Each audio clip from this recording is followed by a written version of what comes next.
इतनी बड़ी संख्या में कोने कोने से आए हुए मेरे प्यारे बहनों, भाइयों, माताओं, बुजुर्गों, बच्चों, आप सब लोगों को मेरा नमस्कार, सबको मेरा प्रणाम।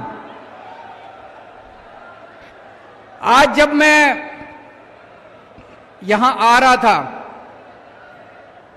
किसी ने मुझसे पूछा, सर कहां जा रहे हो? मैंने कहा मध्य प्रदेश जा रहा हूं। कहते हैं वही जहां व्यापम घोटाला हुआ था।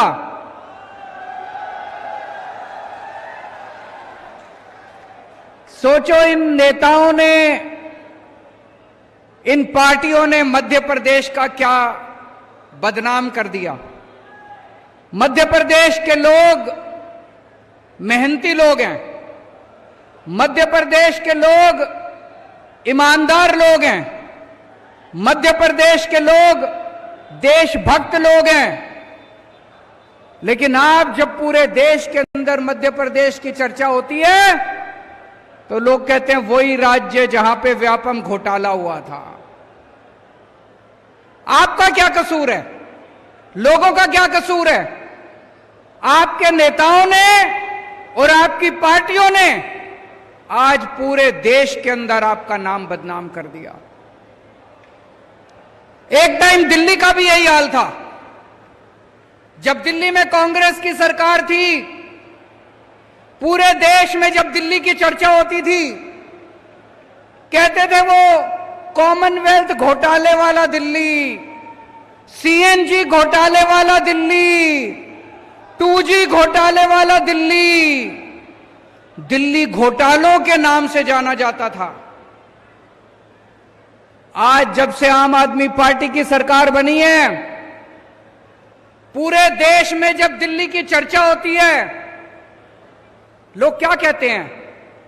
दिल्ली जहां पे अच्छे अच्छे स्कूल हैं, दिल्ली जहां पे मोहल्ला क्लिनिक है, दिल्ली जहां पे बिजली मुफ्त है, दिल्ली जहां पे 24 घंटे बिजली आती है, दिल्ली जहां पे पानी शानदार है, आज दिल्ली अपने कामों की वजह से शिक्षा के लिए, स्वास्थ्य के लिए पूरे देश में जाना जाता है। मेरे पास मध्य प्रदेश के कुछ लोग आए, बोले सर हमारे यहां बिजली बड़ी महंगी है।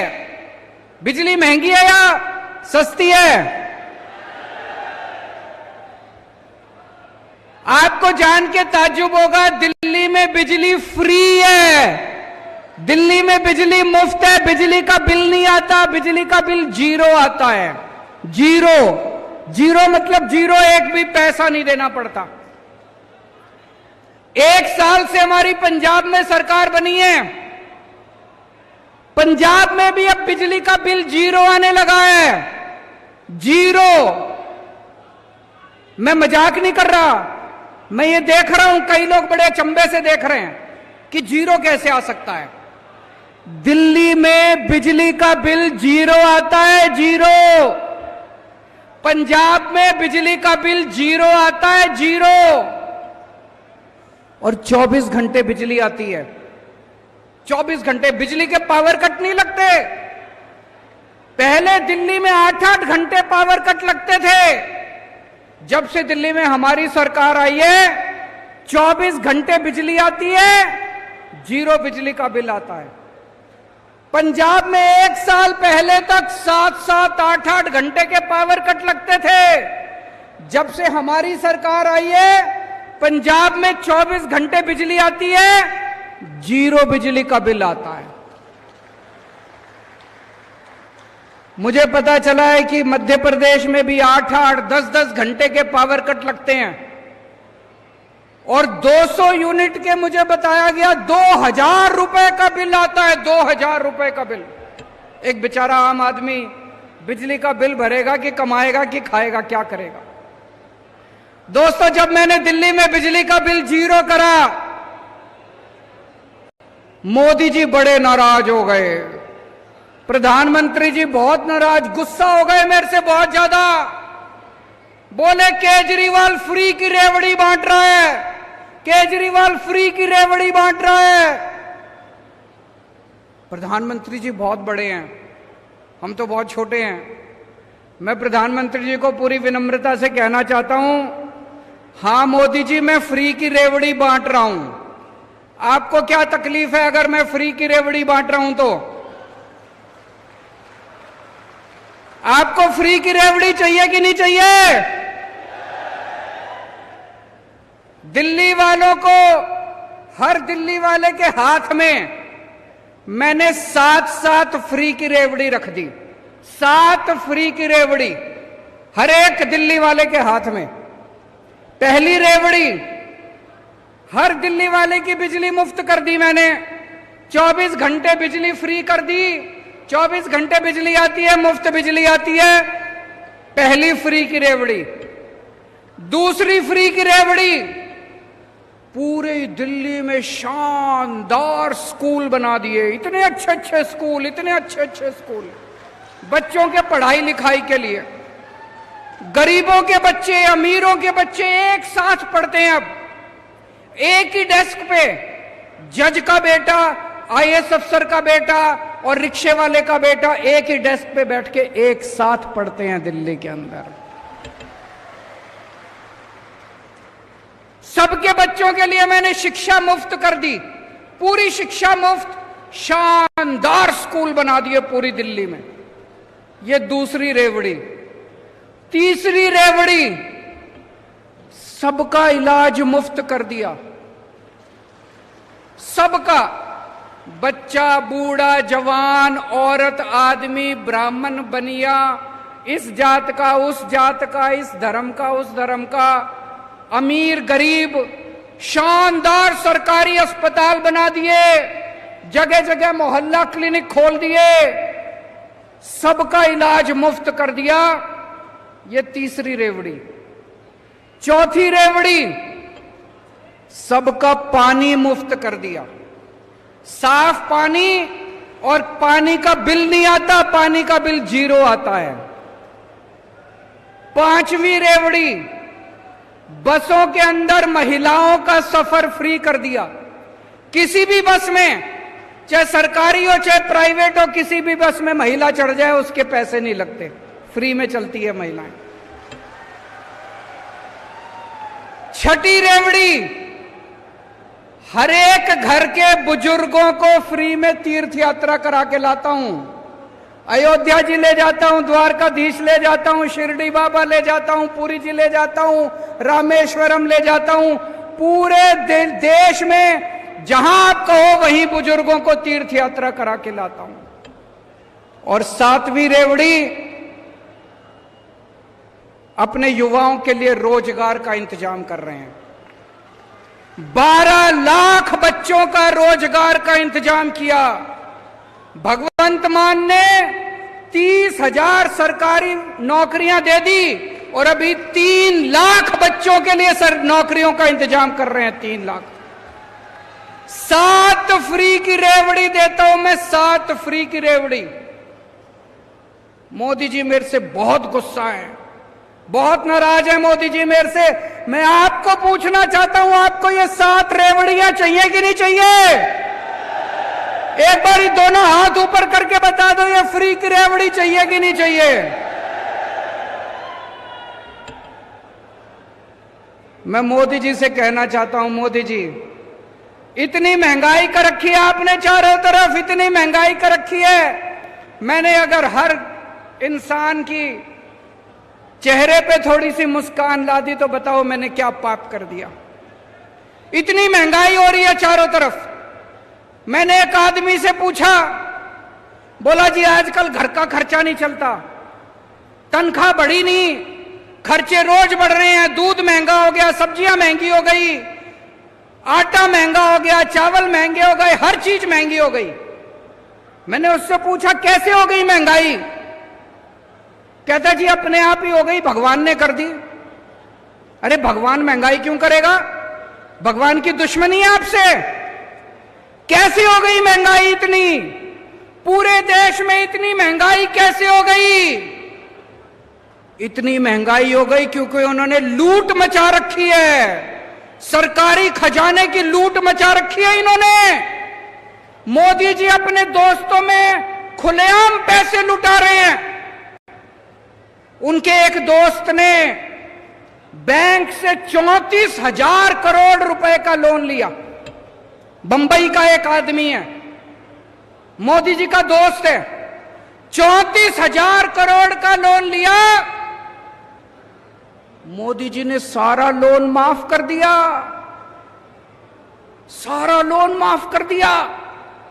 एक और आदमी गुजरात का, उसने 22,000 करोड़ रुपए का लोन लिया बैंक से, 22,000 करोड़। मोदी जी ने सारा लोन माफ कर दिया। अरे ऐसे खजाना लुटा रहे हैं, ऐसे खजाना लुटा रहे हैं, खुली लूट चल रही है। और पैसा कहां से आ रहा है?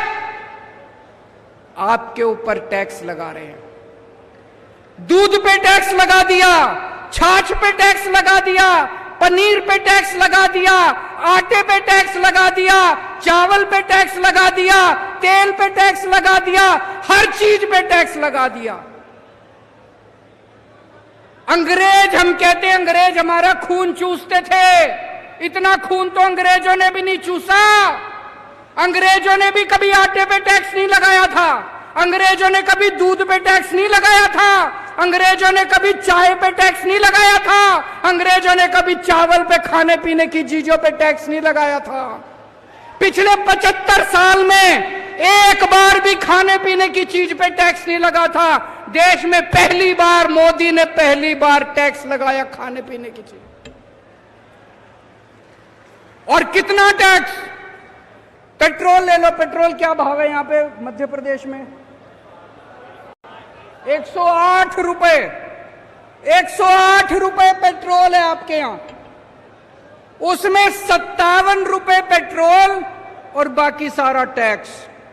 57 रुपए का पेट्रोल, बाकी सारा टैक्स। सोचो कितना टैक्स ले रहे हैं ये, कितना टैक्स ले रहे हैं ये सारा टैक्स का पैसा, पूरे देश से टैक्स का पैसा लूट के 20,000 करोड़ इसको दे दिए, 30,000 करोड़ इसको दे दिए, 40,000 करोड़ बांट दिया, सारा पैसा लूट लिया, सारा पैसा।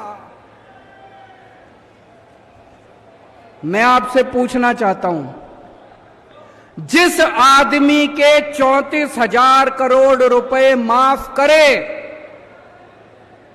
उसके फ्री में माफ करे क्या? उसके फ्री में माफ करे क्या? आज की दुनिया में कोई भाई नहीं है, कोई दोस्त नहीं है, कोई मां नहीं है, कोई बाप नहीं है। 34,000 करोड़ रुपए मोदी जी ने अगर किसी के माफ करे तो फ्री में माफ करे क्या? कुछ तो लिया होगा। कितना लिया होगा? कितना लिया होगा? भाई साहब बता रहे 11 लाख करोड़ रुपए माफ कर दिए मोदी जी ने। 11 लाख करोड़ रुपए माफ कर दिए, लुटा दिए मोदी जी ने। कितना पैसा बनाया होगा भाई साहब, कितना पैसा बनाया होगा। बेईमानी करे मोदी जी और जेल में भेजे मनीष सिसोदिया को।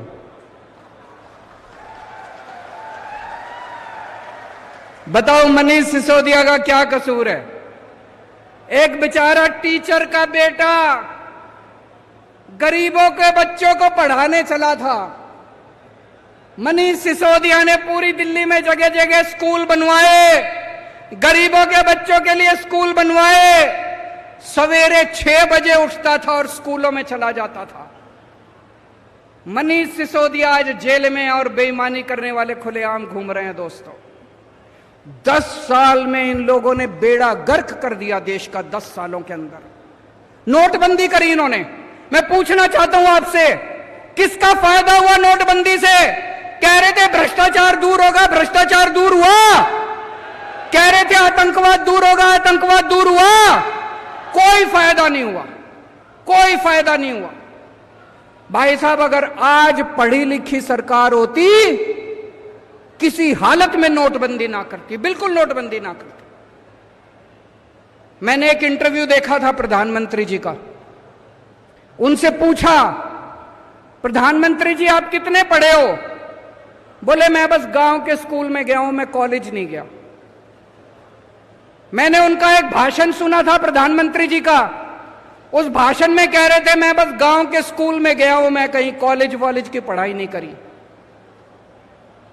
मैं आपसे पूछना चाहता हूं, क्या आज आधुनिक 21वीं सदी के भारत के प्रधानमंत्री को पढ़ा लिखा होना चाहिए कि नहीं होना चाहिए? मैं आपको एक कहानी सुनाना चाहता हूं।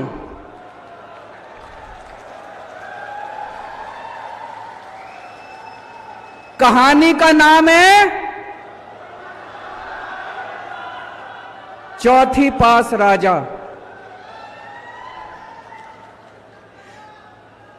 यह कहानी ये दिखाती है कि अगर किसी देश का राजा अनपढ़ हो, अगर किसी देश का राजा भ्रष्ट हो, अगर किसी देश का राजा अहंकारी हो, तो एक महान देश भी कैसे डूब जाता है।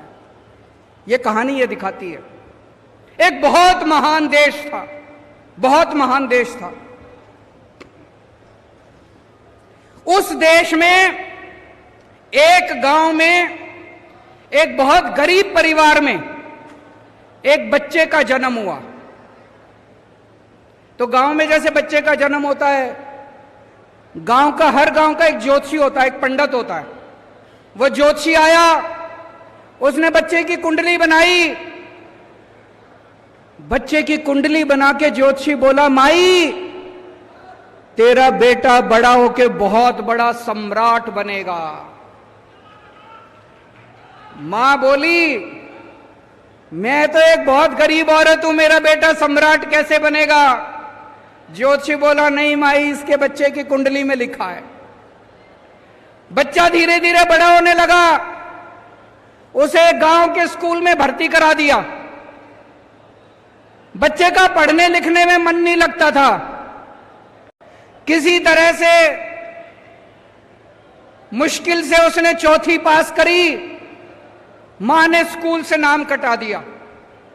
बोला थोड़ी कमाई करके लाएगा, घर का खर्चा चलेगा। घर के पास एक रेलवे स्टेशन था। रेलवे स्टेशन पे बच्चा जाके चाय बेचने लगा।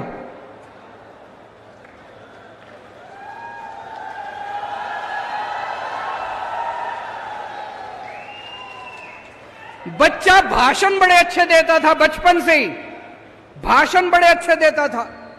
एक बार भाषण देना शुरू करता और जो बंद ही नहीं होता, गांव के लड़कों को इकट्ठा कर लेता और भाषण देना चालू करता। धीरे धीरे करके बच्चा बड़ा हुआ। ज्योतिषी ने कहा था, कुंडली में लिखा था, बच्चा उस महान देश का राजा बन गया बड़ा होके। अब बच्चा राजा तो बन गया, उस चौथी पास राजा को कुछ भी ना आए, पढ़ना लिखना आता नहीं था, समझ थी नहीं। अफसर आते थे, जो मर्जी फाइल पे साइन करा के ले जाते थे अफसर, जो मर्जी फाइल पे। अफसर उसको अंग्रेजी में बोलते, उसको समझ नहीं आता। जो मर्जी फाइल पे राजा साइन कर देता, अफसरों की ऐश हो गई। धीरे धीरे पूरे देश में फैल गया कि राजा अनपढ़ है। राजा को बड़ा चिंता होने लगी कि लोग तो मेरा मजाक उड़ाते हैं। राजा ने जुगाड़ करके कहीं से एक फर्जी डिग्री का इंतजाम कर लिया, एमए की डिग्री। राजा बोला मैं एमए हूं। अब जनता हंसने लगी। जनता को तो पता था असलियत क्या है, जनता को तो पता था राजा की डिग्री फर्जी है। दोस्तों, धीरे धीरे लोग उसके पास आते और उसे बेवकूफ बना के जो मर्जी करके चले जाते। एक दिन कुछ लोग आए, बोले महाराज नोटबंदी कर दो, आप जैसा इतना बड़ा राजा ही नोटबंदी कर सकता है। नोटबंदी करने से भ्रष्टाचार दूर हो जाएगा, आतंकवाद दूर हो जाएगा। राजा को समझ तो थी नहीं, लोगों ने चढ़ा दिया, राजा भी चढ़ गया। राजा ने नोटबंदी कर दी और भाई साहब वो पूरे देश के अंदर लोग लाइनों में खड़े हो गए। बैंकों के आगे लंबी लंबी लाइनें लग गई, इतने लोग मारे गए और वो महान देश 20 साल पीछे चला गया। 20 साल पीछे चला गया महान देश, 20 साल पीछे। एक दिन उस राज्य के अंदर, उस देश के अंदर बहुत बड़ी महामारी आई। उस महामारी में कई लोग मारे गए। एक आदमी ने आके राजा को कहा, महाराज पूरे देश के लोगों को बोलो कि ताली और चम्मच बजाएंगे, ताली और चम्मच से ये। अब राजा को समझ तो थी नहीं, पढ़ा लिखा था नहीं, अनपढ़ था। पूरे देश से उसने ताली और चम्मच बजवा दिए। लोग मरते रहे, लोग बहुत ऑक्सीजन की कमी से लोग मरते रहे दोस्तों। धीरे धीरे उस राजा के दोस्तों ने लूटमार मचा दी। राजा ने किसी को 10,000 करोड़ दे दिए, किसी को 20,000 करोड़ दे दिए। पूरे देश में महंगाई फैल गई, बेरोजगारी फैल गई, बलात्कार होने लगे, चारों तरफ हाहाकार मच गया। ऊपर सारे देवता देख रहे थे, आसमान में सारे देवता इकट्ठे हुए और सारे देवता मिलके शिवजी महाराज के पास गए। बोले, महाराज कुछ करो, पृथ्वी पे घोर अन्याय हो रहा है, घोर पाप हो रहा है, कुछ करो। महाराज ने आंखें बंद करके ध्यान किया और शिवजी महाराज ने उस महान देश के हर आदमी के अंदर आके ऐसी भावना डाली कि अगली बार जब चुनाव हुआ, अपने आप लोगों का बटन उसके बटन पे नहीं गया, दूसरा बटन दब गया लोगों का और वो राजा हार गया उस चुनाव के अंदर। और मैंने सुना है कि आजकल वो राजा दोबारा उसी स्टेशन पे जाके चाय बेच रहा है।